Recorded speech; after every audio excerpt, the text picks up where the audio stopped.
Hello my friends, it's Kurt Berglund with another demo for your consideration. It's MLB Sportsclix 2004. There are two versions of this game that you may be familiar with. This one will demo the first version of MLB Sportsclix. The second version is MLB Sportsclix 2005, and it had some pretty significant changes to the game. It's kind of a different game altogether and is not compatible with this one. So if you like this game that I'm about to show you, you're looking for MLB Sportsclix 2004. As you know, and I have said on many occasions, that no game is dead if people are still playing it, and I still play this game. I love this game. This is one of my all-time favorite baseball games, sims. It is based on statistics.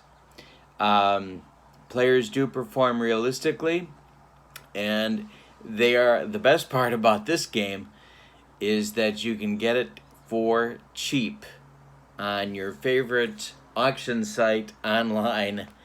It's easy to get, and you can certainly work on your collection if you decide to go that route.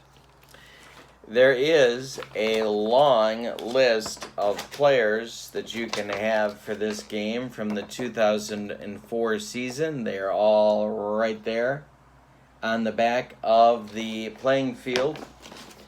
And what I'm going to do in this video, we're not going to do a full game walkthrough, but I am going to show you how the game works and why I think it is a fun thing. What do you get when you buy a starter pack? Well, you get some of these counters, these dice, these baseball markers to mark innings and outs with.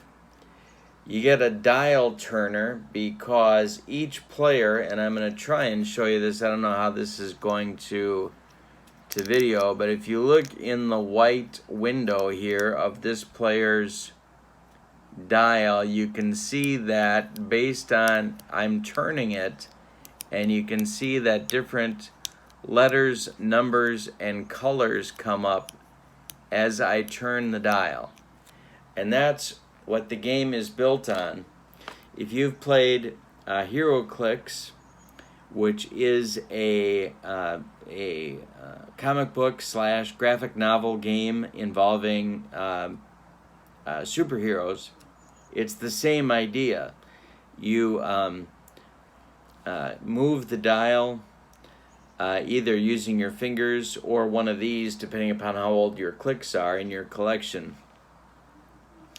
And you do that in MLB Sportsclix as well. The mechanism is the same.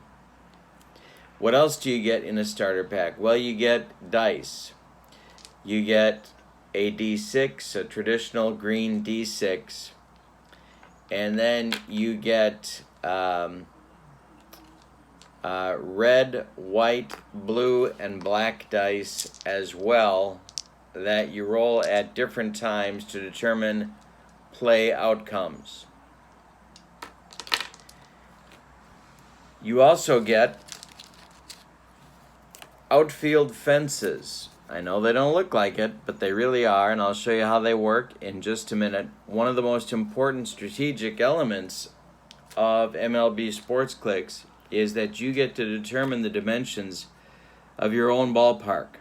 And so how you choose those and how you build your team in relation to those is a very important piece of the strategic thinking of the game.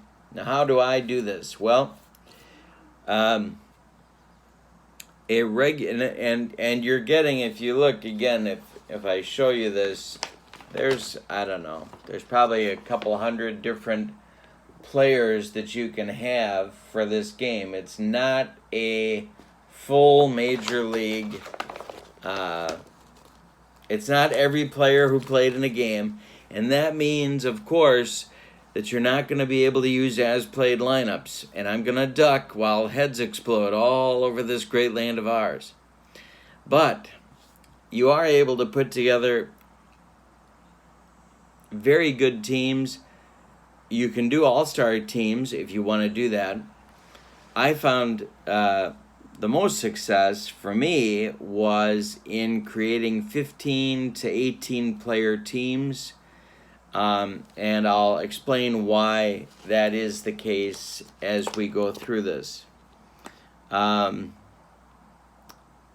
right, so let's take a closer look at the player dials and how the game works. Oh, there's one other thing that you get. You get a list of players that are available in the set, and you get a lineup card that looks like that. You can use it to keep score, you can use it to keep track of your players, however you choose to do it. But those also come in the starter pack as well. All right, let's take a closer look at the elements of the game. I'm giving you here a bird's eye look at the playing field. It's, I don't know, a couple feet by maybe 18 inches wide. And that's the field that the game is played on. Now, it's a very visual game. And by that, I mean that you have 6 different fields in which to position your players. And you also have, if you look at the outfield fences, you have a green, a yellow, and a red depth to the fence in each part of the field. So by choosing the depth of your outfield fences, that chooses how difficult or easy it will be to hit a home run. Likewise, you must position your outfielders in, if you're the left fielder, one of these 2 spots. If you're the center fielder, one of these 2 spots. And if you're the right fielder, one of these 2 spots. First baseman go there, second baseman go there, shortstops go there, third base goes there, pitcher goes on the mound, catcher goes behind the plate. Your base runners obviously take the spot that they're in. So this becomes a very visual game. Let's put these guys on the field so you can see what that will look like. Without runners on base, this is what the field would look like. And I'm going to go zoom in here so that you can see what the players' figures look like. And then we'll do some more with the rules of the game. But I've got my team out on the field here that you can see, and we're going to zoom in, and I know this is going to make you nauseous, but I'm going to do it anyway so you can get an up-close look at the figures. All right, so here's Richie Sexson. He's playing first base. Now notice he's in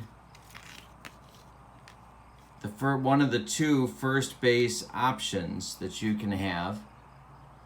Jose Vidro is playing second base. He's in one of the 2 second base options you can play him in. I've got Barry Larkin at shortstop. And he's in one of the 2 shortstop options, and then Scott Rowland is at third, and you can put him here or there. Behind the plate, who is this? This is Mike Lieberthal, I think. Yep, Mike Lieberthal of the Phillies, and on the mound it's Ben Sheets of the Brewers. So they're where they belong on the field there as well. Now in the outfield, same deal goes. You have 2 spots to put your left fielder. This is Jeff Jenkins. I've put him here. Jeremy Burnitz is playing center field today. He's right there, but I could put him there. And I've got Ichiro in right field, and I've got him in one of the 2 spots for the right fielder. Now this is important because if you look at the field as a whole, there are 6 spots. The D6 determines which of these zones the ball is going to be hit into. 1, 2, 3, 4, 5, or 6. And for each player, and this is the strategy part, and I apologize, I'm going to set up the camera in just a minute, but if each player has, if you look at this, zones they can hit the ball in. So underneath David Ortiz's foot is the 1. Then comes the 2. The third zone here where Burnett's is empty. Do you see that? Then number 3 is over here. If he rolls a 4 or a 5, it goes where Ichiro is. And if he rolls a 6, it goes in the corner where Ichiro is not. So before each batter comes to the plate, you're going to look at the zones that they hit the ball into, and you're going to make sure that you're covered in those zones. And if a player hits them into has a green D6 roll that goes more than one of them into a particular zone, like for this case, for David Ortiz, the 4-5 roll. So if I roll a 4 or a 5, it's going exactly where Ichiro is. Do you see that? So each zone is revealed to you on the batter's dial where the ball might be hit. So you want to make sure that if the batter can't hit the ball there, you don't have a fielder there because that's a waste. So Burnett's, for example, we would move over there. You'd make sure Larkin was not in this zone. And you might put Vidro here because you have 2 chances out of 6 that the ball is going to be hit in that direction. There's a lot of strategy defensively in this game. It's one of the reasons I like it, is that you really have to think about how you want to play it. Now, while I'm still holding this and making you nauseous, I'm going to talk about outfield fences. This is how this would look. So in other words, if you wanted it to be as easy as possible for home runs to be hit, you would just set up your fences along the green depth. And that's it. The dingers will fly. On the other hand, if you want it to be tougher, you're going to move those fences back to the yellow or the red depth, and it'll be tougher to hit it out. All right, let's talk about the dials a little bit more. Welcome back from your trip to the bathroom to vomit. And I do apologize again for that.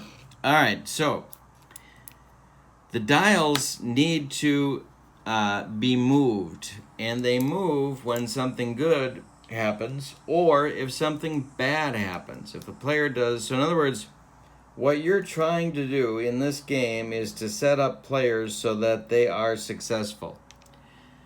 If they are successful, they get better. They start on this dial, and you know they start here. Let me turn on a light to get some more, see if that helps a little bit. If you look here, you'll see that there is a green triangle. And the green triangle tells you their starting spot on their dial. If they do something good, let's look down here. If a batter does something good, like getting a hit, then you will take their dial that looks like this, and you're going to move it 1 to the right. And what you'll see when you do that is that there is a small green 1 in the window. That means they're on their first positive click. They can get a click for driving in a run. Fielders can get a point for a click for a highlight play, a great play, throwing a runner out on a tag up, a steal, or a attempted extra base, or for turning a double play. Pitchers get a click with a 3-up, 3-down inning, a highlight play, this outcome on the dice, or shutting him down, which is a relief pitcher outcome. If a player does something bad, they lose clicks if they're the final out of an inning with a runner on second base or third base, so scoring position, they don't come through, they lose a click.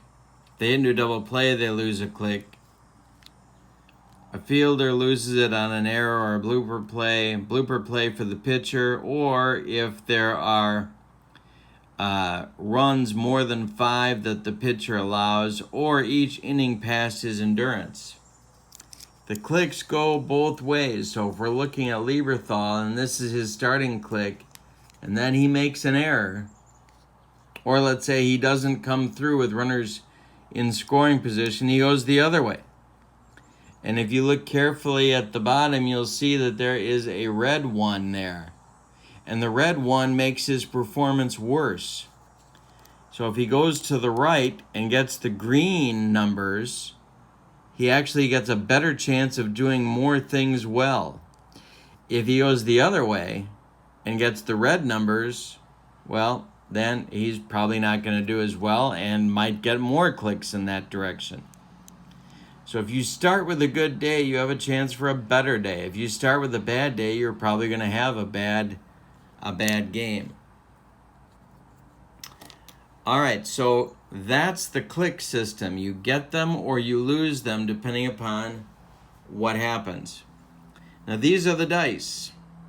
You have control, velocity, contact, and power. Control and velocity are the pitcher's dice. Now you can purposely choose which ones you want. So for example, let's pull this up here so we can get a better look at the pitcher-batter interaction that I know so many people are so excited about. They love the pitcher-batter interaction. And if they don't have it, there's going to be some heads exploding. But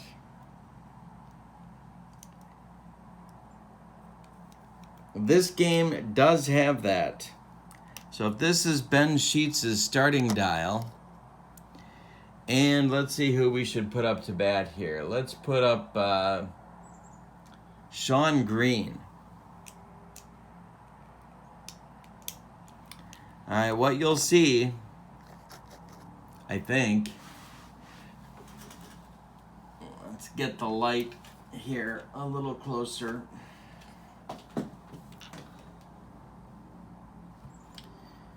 All right, so before I light myself on fire, what you'll see if you look on the dial is that there are combinations of dice outcome here. We have 2 explosions here. We have an explosion plus a baseball. We have a bat plus a target. And then we have 2 baseballs here. We have a bat plus a ball there. We have a target plus an explosion there. Then over here we have 2 targets, and over here we have 2 bats. All of these are combinations of the dice that you could possibly roll in the game. So these are the dice for the pitchers, red and white, and the black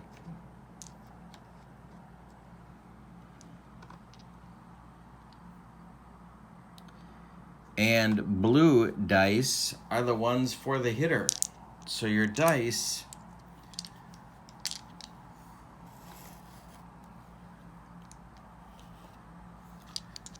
look like this: pitcher dice, batter dice. And what you're going to do if you're playing against somebody, what you're going to do is you're going to choose, if you're the pitcher, if you want to get your control dice or your velocity dice in play. And if you're the batter, are you going for contact or are you going for power? Ultimately, only one of these dice, and only one of these dice will be rolled on that play. Then you'll look at the combination of those dice and see what happens on the 2 dials, whether it's for the pitcher or for the hitter. But you're saying to yourself, Kurt, what about that D6? Well, you're right there. So the D6 also needs to be rolled because this tells you where the hit is going. If there is a hit, it tells you where it's going. So let's try this and we'll see what happens. So now you can do this solitaire as well. You're saying, I know what you're saying. You're saying to yourself, Kurt, this is a 2-player game. But that's where you're wrong, bucko. Because you can randomly choose the dice. Now, obviously, you need some way to do that. Maybe you put it in a dice bag or something, or maybe you just put it behind your back and you pull one of them. And then you do the same. So you'd pull one of these two, and you'd pull one of these two, and then you'd roll them along with the D6. So you'd have 3 dice to roll on every play. All right, so let's roll it, and we'll see what happens here between Sean Green and Ben Sheets. All right, so I'm shaking the dice, and I'm rolling right here. And we get a 1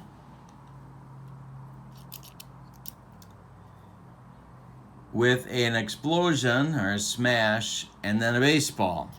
So now we come back to the 2 dice, or the 2 dials, the 2 dials, and we say, okay, where do we find this combination? The smash plus the baseball. Well, we find it right here on Sean Green. We find the baseball plus the smash, and we find a 1. All right. So this, as you can see, is a K on Green's dial. It's a strikeout. He struck out. Ben Sheets got him. But suppose that the roll was different. Suppose that the roll was a target and let's go with a bat. So we'll say this was the pitcher die, this was the batter die. Now we'd look down here. We'd say the bat and the target, and it says GB.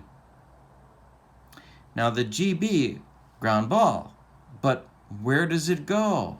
And that's where we bring in the D6, my friend.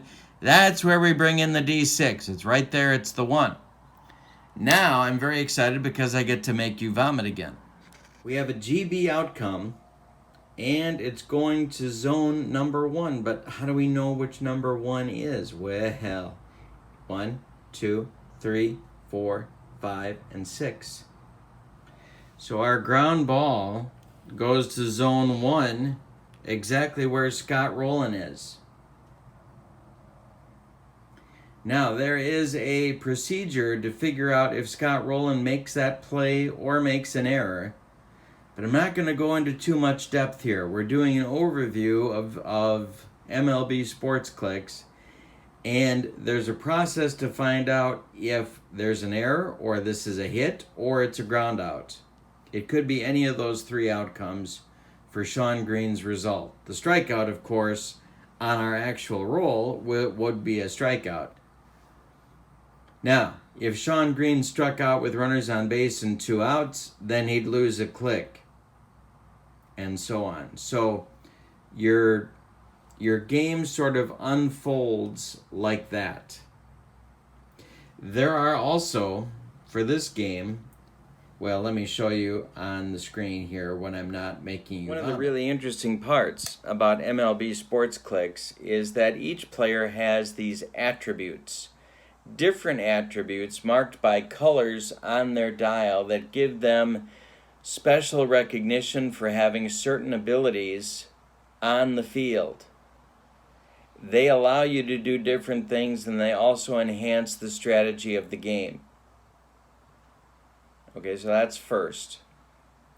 The second thing that I wanted to make a point about is that your clicking when a player does something well, either a pitcher or a fielder or a hitter, or when they don't, you're knocking their clicks back when they do something poorly.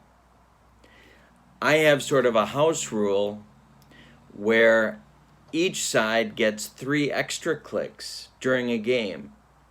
Now they could use those Maybe they want to bring a pinch hitter off the bench and they don't want to start him on their opening click. They want to give him a better chance to go deep. Well, you'd burn a click or 2 or 3 doing that. Or you're bringing in a reliever and you want to make it shut down time.